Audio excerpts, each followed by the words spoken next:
Hey everybody, Robert here, and today we are going to be doing the actual video review of the Bohm B66 Bluetooth headphones.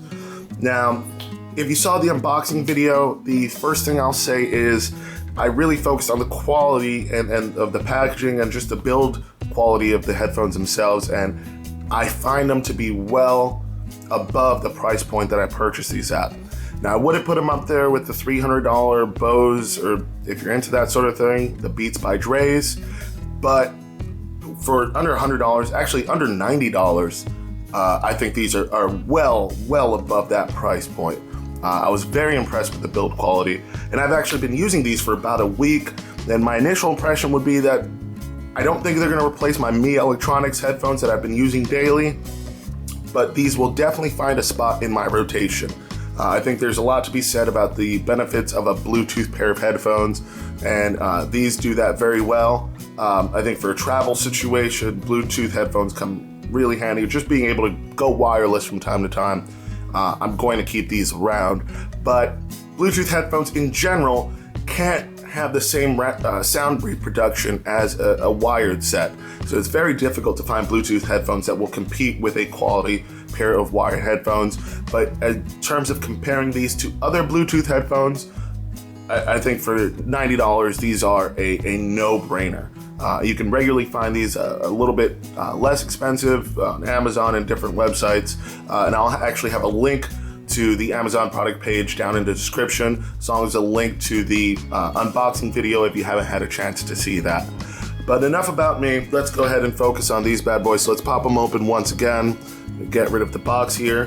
We're gonna go through the pairing process and just kind of get into more of the sound features. But before we get to that, let's go ahead and move the casing out of the way. The materials for the cushions. It is a leather type material. As you can tell by the stitching here, if we can get that to focus in. It is not actually leather, but it is a soft leather type material, leatherette if you will. And it's the same that they used here on the ear cups as well. And on the inside, I know it's difficult to see there with the lighting here. There is some stitching in there where it's actually stitched together. It's a generous amount of material. It stretches well. It feels great against the ear, and these are very wearable. Again, you know, for a long flight, like I have one coming up a little bit later on this year, these will be the headphones I'll be using just for the benefit of Bluetooth. Now, according to Bohm, you're supposed to get 18 hours of time to a charge with these. We'll really put that to the test. So far, I haven't run them empty, but I have charged them.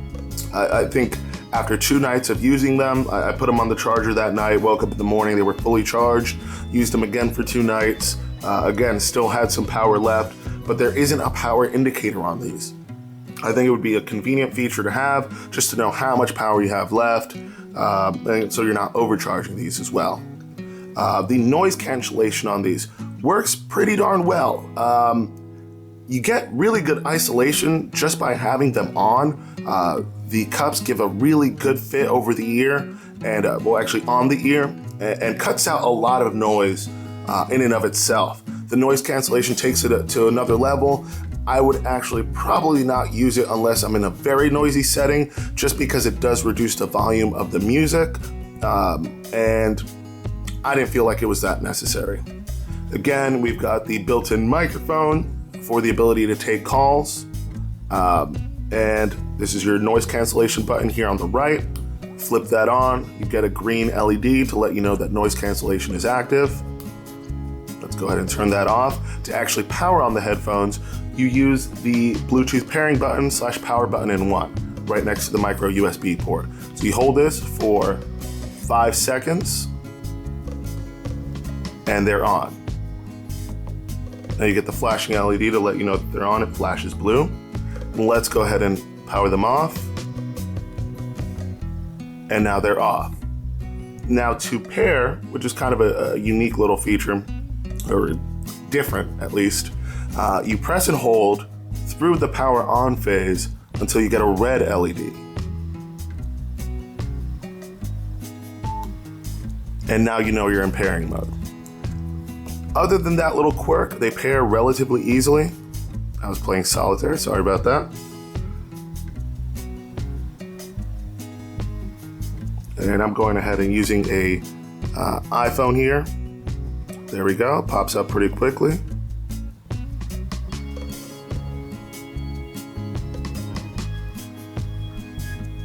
And they're connected. Pretty basic. Now, one thing to, I guess, gripe about is the volume and track control. Now, if you notice, you've got the traditional plus minus buttons. Now, these are used for both volume control and track control. And the quirk that I didn't like is that if you just tap it once, that changes the track. To adjust the volume, you have to tap and hold, which is not as intuitive as I would like and very different from other manufacturers. Traditionally, you tap once to raise the volume or lower the volume, and you press and hold to change the track. I find myself adjusting the volume more often than I am changing the track. And to take an extra step to change the volume, I thought was a little bit less intuitive than other designs. But it does work pretty well, and once you get used to it, they adjust pretty quickly. So it's not a deal breaker, just kind of a minor annoyance. One thing in reviewing these and kind of reading other reviews on Amazon is apparently these do have a weak point somewhere along the arc right here.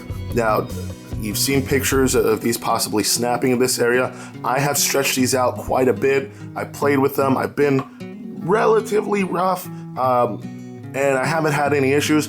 I try to take good care of my electronics, so I don't see a situation where that would happen, but I do have a young child.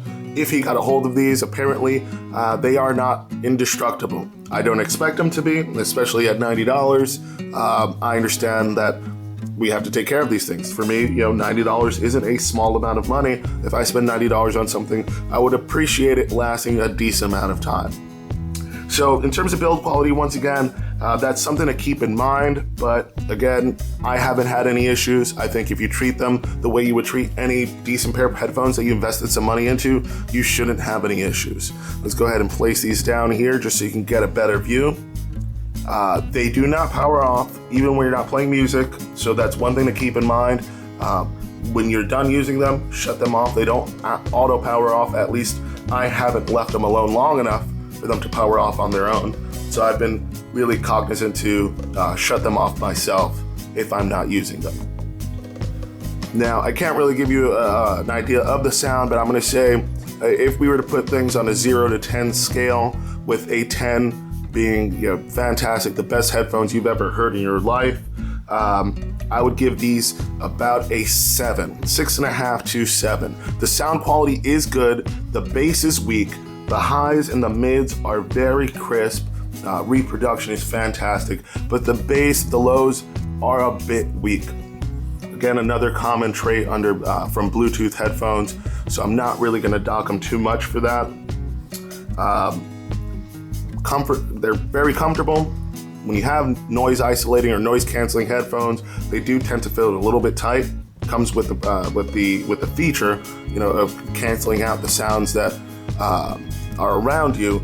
So wearability, I would say I wouldn't want to wear these too very long unless I was looking to cancel out the sound, and that's where I think these kind of fit into a perfect niche. If I'm taking a trip, I'm on a flight, and I want to use Bluetooth headphones or public transportation, I think these would be perfect. Outside of that, I'm going to use my Mi Electronics Titan headphones. Those are going to be my everyday ones, but like I said, I think these are great. I would recommend them, and you'll have a link to the description page for Amazon down in the description here. So once again, I hope you enjoyed the video. We've got more to come. I'm going to be reviewing a few other very interesting headphone finds I found on Amazon along with other products. So please do me a favor, like if you enjoyed the video, comment if you have any questions or there's a product you want to review, and subscribe. We'll keep making more videos. Thanks.